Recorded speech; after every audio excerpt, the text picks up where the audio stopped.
বেশ অনেকদিন পরে নিজের ফ্যামিলির কারোর একটা বিয়ে হচ্ছে। হ্যাঁ, আমার নিজের ফুফাতো ভাইয়ের বিয়ে।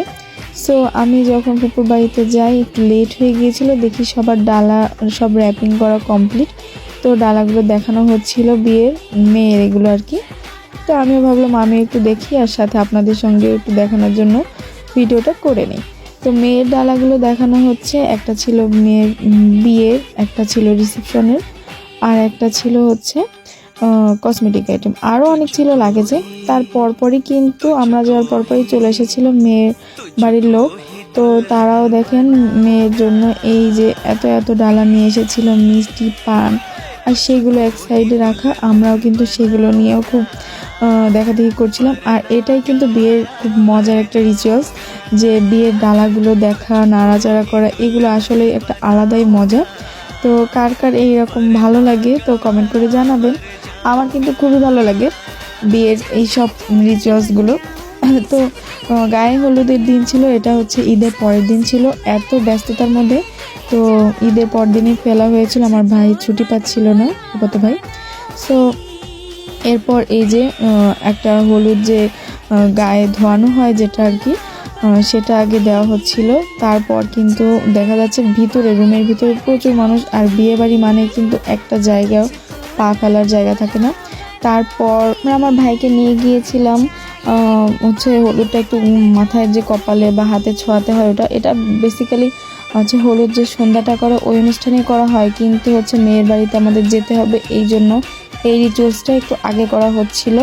আর স্টেজ বা যেগুলোই ডেকোরেশন বলেন, এগুলো এখনও সাজানো কমপ্লিট হয়নি, কারণ ঈদের সময় খুবই টাফ ছিল সব। হলুদ সন্ধ্যার যে ব্যাপারটা সেটা আমরা আর করতে পারিনি, তাই আমরা দুপুরবেলায় এটা কমপ্লিট করে ফেলেছিলাম রিচুয়ালসটা।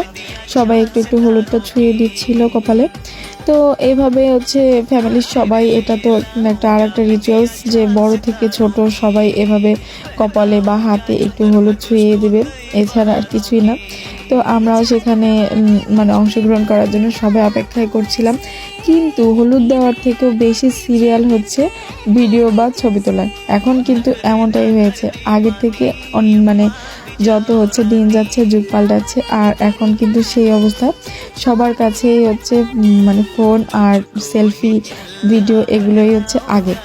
আমার মেয়েটা ওর নানা ভাইয়ের কোলে বসা ছিল, ও হচ্ছে আমার আব্বুকে পেলে আর কোনো কিছুরই প্রয়োজন হয় না। এরপর কেক চলে এসেছিল, এটা কিন্তু হোমমেড কেকটা কিন্তু খুবই মজা ছিল। আর হচ্ছে পায়েস, এই সিন্নি বা পায়েস যেটাই বলেন, এটা ছাড়া কিন্তু বিয়ে আসলে অসম্পূর্ণ। প্রত্যেকটা বিয়েতে পায়েস বা সিন্নি এটা রান্নাই করবে। আর অনেক অনেক এলাকায় সিন্নি রান্না করে কিনা আমি জানি না, বাট আমাদের এলাকায় কিন্তু অবশ্যই সিন্নি রান্না করে, পায়েসটা তো থাকবেই মাস্ট। তো যাই হোক, আমরা এখানে রিচুয়ালসগুলো কমপ্লিট করে ফেলছিলাম। এরপর আমার আব্বু দিচ্ছিল, হলুদটা লাগিয়ে নিচ্ছিল, কারণ হচ্ছে এক এক করে মহিলাদের ভিড়ে তো আসলে পুরুষরা ঢুকতে পারতেছিল না, এত একটা অবস্থা। আর গায়ে হলুদ মানে কিন্তু হচ্ছে শুধুমাত্র পুরুষ না, মহিলাদেরই বেশি আর কি সব কিছুতেই থাকে। এরপর কিন্তু চলে এসেছিল ফাইনালি আবির। আবির নিয়ে আর কি আর কোনো কথাই হবে না, বিয়ে বাড়ি আর আবির হবে না সেটা তো হতেই পারে না। তো প্রথমে আমার মেয়ে কিন্তু আগে আবির নিয়ে খেলা শুরু করে দিয়েছিল। আমাকে বলছিলাম বাবা সাবধানে, চোখে যাবে, কিন্তু তার কোনো হেলদোল নাই, আর বিয়ে বাড়িতেও কিছু বলারও কায়দা নেই।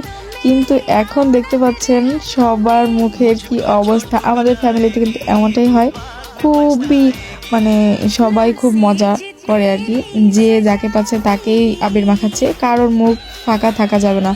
যে মুখটা আবার ওয়াশ করছে তার মুখে আবার আবির লাগানো হচ্ছে। আর এখানে দেখেন আমার চাচাতো ভাই, আমার ফুফাতো ভাইয়ের মুখটা কি করে দিয়েছে, এদের তো দেখলে চিনতেই পারছে না, কেউ চিনতে পারবে না। আমার মেয়েকে একটু ফাঁকে আমার চাচাতো ভাই একটু আবির লাগিয়ে দিয়েছিল।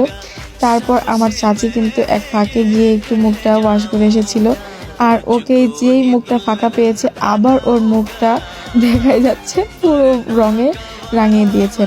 এমন কেউ নাই যার মুখে আর কি আবির লাগানো হয়নি। তো এরপর কিন্তু আমরা খেতে বসে গিয়েছিলাম, এটা ছিল তেহেরি।